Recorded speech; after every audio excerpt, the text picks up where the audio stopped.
बाजार में आ गई है रॉयल एनफील्ड की एक और नई मोटरसाइकिल, नाम है गिरिल्ला 450। जी हाँ, गोरिल्ला नहीं, गिरिल्ला 450 बाइक का नाम है। और प्रीतम इसको चला कर आए हैं बहुत दूर स्पेन में, और हमको बताने वाले हैं इस बाइक के बारे में सारी अहम चीज़ें, जो सवाल आप हमको हमारे यूट्यूब चैनल पे भेज रहे हैं इस बाइक के बारे में। तो प्रीतम शुरुआत करते हैं इससे कि आपके इंप्रेशंस कैसे थे, आपको कैसी लगी बाइक चलाने में? वेल काफ़ी मज़ा आया चलाने में। हिमालयन 450 के ऊपर ही आधारित है, लेकिन थोड़े बहुत चेंजेस ज़रूर है।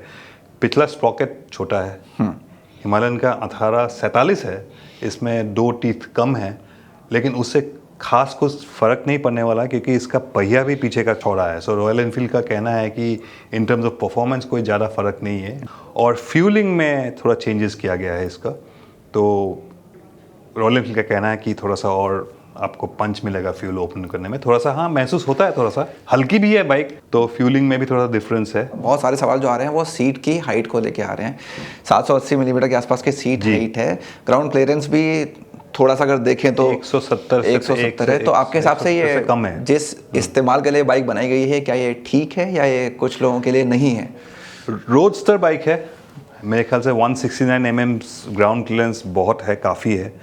ये ऑफ रोड बाइक नहीं है, लेकिन रॉयल एनफील्ड चलाने वाले को तो पहाड़ों पे चलाना ही है, जाना ही है, ऑफ रोड पे चलाना ही है, तो ये आराम से जाएगी, कोई आपको प्रॉब्लम नहीं होगी।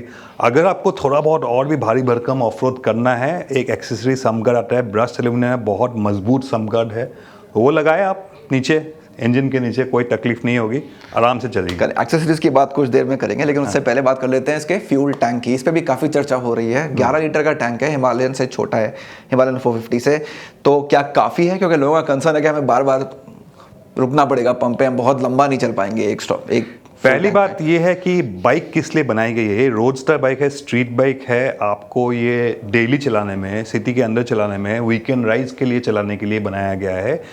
ये एक रोडस्टर सेगमेंट की बाइक है, ये एडवेंचर टूरिंग के लिए नहीं बनाया गया है। लेकिन आप 11 लीटर बाइक टैंक की बात करें तो ऐसे स्ट्रीट बाइक्स को तो लोग वैसे भी बहुत पहले से 150 सीसी की बाइक्स भी लेके टूरिंग करते हैं, तो उसके लिए नहीं बनाया गया है। और ख़ास तौर पे ये भी देखना ज़रूरी है कि फ्यूल टैंक कम करने की वजह से और जो फ्रंट हेडलाइट के आसपास का जो लुक है हिमालयन का, उसके कम करने की वजह से वेट भी काफ़ी कम हुआ है। तो अगर आपको हिमालयन भारी भरकम लगे तो ये आपको हल्की महसूस होगी, क्योंकि पूरे 11 किलो वजन कम है इसके कर्व वेट पे, तो उससे फर्क पड़ेगा। और रही बात फ्यूल रेंज की, कंपनी का मेरे ख्याल से 300 किलोमीटर का रेंज है। आपको मेरे ख्याल से जो भी लंबा राइड करते हैं आप, 300 किलोमीटर एक लगातार नहीं राइड करते होंगे, तो आपको फ्यूलिंग टॉपअप करना ही पड़ेगा कहीं ना कहीं। जी हाँ, आपको इसमें ज़्यादा करना पड़ेगा हिमालयन के मुकाबले में, लेकिन रेंज कम है। एक बार फिर बोल देता हूँ, ये टूरिंग के लिए नहीं बनाया गया है, लेकिन आप टूरिंग कर सकते हो इसमें आराम से। एक और चीज़ की चर्चा काफ़ी गर्म है इस बाइक को लेके, वो है इसका फ्रंट सस्पेंशन। आगे अपसाइड डाउन फोक्स नहीं दिए हैं कंपनी ने, इसके पीछे आप क्या वजह देखते हैं? और जो अब जो है फिलहाल बाइक में, उसकी परफॉर्मेंस कैसी लगी आपको? अपसाइड डाउन फोक्स आपको हिमालयन के कंपैरिजन में सस्पेंशन ट्रैवल भी बहुत कम हुआ है, पहिया भी छोटा है इसका 17 इंच 21 इंच के मुकाबले हिमालयन की, और उसमें ट्रैवल है 200 mm, इसमें है 140 mm, पूरे 60 mm कम है, क्योंकि ये आपको उबड़ खाबड़ ऑफ रोड चलाने के लिए नहीं बनाया गया है। और रही बात सस्पेंशन की, आपने शोवा का नाम सुना होगा। 10 साल पहले हम 900 सीसी बाइक्स ट्रायम्फ की उसमें देखते थे, इसमें भी शोवा का ही सस्पेंशन है, टेलीस्कोपिक फोक्स है ज़रूर। और अपसाइड डाउन फोक्स क्यों नहीं गया है, एक तो डिज़ाइन के मामले में, और दूसरा मेरे हिसाब से अगर अपसाइड डाउन फोक्स इसमें डालते तो प्राइस में भी थोड़ा सा फ़र्क पड़ता। Royal Enfield wanted to make this affordable, थोड़ा सा प्राइस कंपटीटिव रखने के लिए, और चलाने के बाद मेरे को कोई शिकायत खास ऐसे सस्पेंशन में नहीं मिला है। चलिए आगे बढ़ते हैं। एक और सवाल आ रहा है, बल्कि कई सारे सवाल आए हैं कलर्स को लेके इस बाइक के, कि कुछ लोगों को बहुत पसंद आ रहे हैं, कुछ लोगों को बिल्कुल पसंद नहीं आ रहे हैं। तो वेरिएंट के हिसाब से आपको आप चूज़ कर सकते हैं, लेकिन आपके हिसाब से कैसी ऑफरिंग रही है कलर्स की गिरिल्ला 450 पे? वो तो कलर्स के मामले में सबका अपना अपना पसंद है। आपको ब्लू अच्छा लगता होगा, किसी को रेड अच्छा लगता होगा, किसी को ब्लैक अच्छा लगता है, वो सब्जेक्टिव इशू है। तो मेरा पर्सनल फेवरेट जो अब तक की कलर्स अवेलेबल है, वो the Brava blue, white and blue का कॉम्बिनेशन काफ़ी शानदार दिखती है बाइक। हाँ। तो ये अपना पर्सनल चॉइस है। तो और इसी से मिलती जुलती बात एक्सेसरीज भी हैं। मैंने आपका वीडियो देखा, उसमें कई सारे एक्सेसरीज कंपनी ने पेश किए हैं, अच्छे लग रहे हैं, यूजेबल लग रहे हैं, लेकिन लोगों का कहना है कमेंट्स में कि थोड़े महंगे लग रहे हैं। तो क्या उम्मीद कर सकते हैं कि आगे जाके थोड़ा बेटर रेट्स में ऑफर किए जा सकते हैं, और कितने काम के लगे आपको? काफ़ी अच्छे एक्सेसरीज है, 2 पैक्स है, एक तो अर्बन किट है, एक फ्लैट ट्रैक किट है, दोनों में अलग अलग कॉम्बिनेशंस है एक्सेसरीज के। मेरे को एक बहुत काम का चीज़ उसमें दिखा है, एक सॉफ्ट लगेज 19 इंच का सॉफ्ट लगेज मिलती है आपको। प्राइस मुझे अभी तक याद नहीं है कितना है वो। अच्छा। 19 लीटर का बैग एक साइड का, 19 आपको 38 लीटर का, तो काफ़ी सामान आप काफ़ी सामान लेके आएगा, सकते फुल्ली वाटरप्रूफ।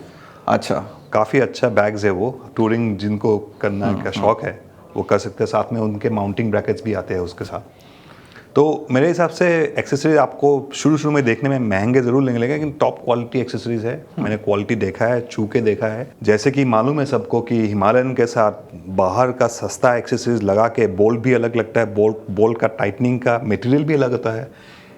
तो उससे आपको स्ट्रक्चरल प्रॉब्लम्स हो सकता है चैसी में या बाइक में ओवरऑल। तो ये पूरा होमोलोगेट किया हुआ है इस बाइक के लिए, तो आपको वो सारे प्रॉब्लम्स इसमें आपको फेस करने की ज़रूरत नहीं पड़ेगी, क्योंकि ये टेस्टेड है उस बाइक के लिए। तो आपने चैसी की बात करी, क्या फ़र्क है यहाँ पे हिमालयन के मुकाबले, और रिलायबिलिटी के मामले में जो थोड़े कंसर्न्स लोगों के थे उनको एड्रेस किया गया है कुछ? देखिए, हिमालयन के बारे में रिलायबिलिटी 1-2 केसेस थे जिन्होंने आफ्टर मार्केट क्रैश गार्ड्स लगाया है। रॉयल एनफील्ड का कहना है कि ये आप ना लगाया, हमारे एक्सेसरीज लगाया, क्योंकि उसमें बोल्ट्स भी अलग लगाया गया है, जो टाइटनिंग का टॉर्क रेट्स है वो भी अलग है, तो उससे आपको स्ट्रक्चरल थोड़ा सा प्रॉब्लम हो सकती है। और इसमें भी वही रही बात चैसी की, चैसी दिखने में सेम है मोरलेस, लेकिन कई सारे डिफरेंसेस है। हेड स्टॉक, सामने का हेड स्टॉक अलग है, रेक थोड़ा शार्पन होगा क्योंकि 17 इंच छोटा पहिया है सामने का, सब फ्रेम का डिज़ाइन थोड़ा अलग है, थोड़ा सा नैरो हुआ है पीछे की तरफ। तो आप बारीकी से देखोगे तो हिमालयन से अलग ज़रूर है। मेरा आखिरी सवाल प्रीतम गरिल्ला के बारे में नहीं है, लेकिन आगे आने वाली बाइक्स के बारे में है, क्योंकि हम देख रहे हैं पिछले कई सालों से लगातार नई बाइक्स कंपनी लाती जा रही है अलग अलग सेगमेंट्स में। आने वाले 6-8 महीनों में हम क्या एक्सपेक्ट कर सकते हैं, किस सेगमेंट में क्या देखने को मिल सकता है रॉयल एनफील्ड की तरफ से? कई सारे बाइक्स आ रहे हैं, हम अभी भी श्योर नहीं है कि कौन से आएंगे, लेकिन मेरे हिसाब से 650 ट्विंस प्लेटफॉर्म में 1-2 मॉडल इसी साल में 2024 के अंदर में ज़रूर आएंगी। एक या तो क्लासिक 650 नहीं तो बुलेट 650 आएंगी, और दूसरा जो मेरे ख्याल से पहले आएंगे वो है एक स्क्रैम्बलर 650, जो 650 ट्विंस अपने interceptor 650, continental GT 650, super meteor GT 650 उस प्लेटफॉर्म में पहले मेरे हिसाब से स्क्रैम्बलर 650 आएंगी, उसके बाद आपके क्लासिक मॉडल्स आएंगे। थैंक यू सो मच प्रीतम। तो ये थी हमारी चर्चा नई रॉयल एनफील्ड गरिल्ला 450 के बारे में जो आपने देखा। अगर आपको ये पसंद आया तो इस वीडियो को लाइक करें, शेयर करें और कमेंट करना भी बिल्कुल ना भूलें। और अगर आपने अभी तक हमारे इस चैनल को सब्सक्राइब नहीं किया है तो इसी वक्त कर लें। Thank you.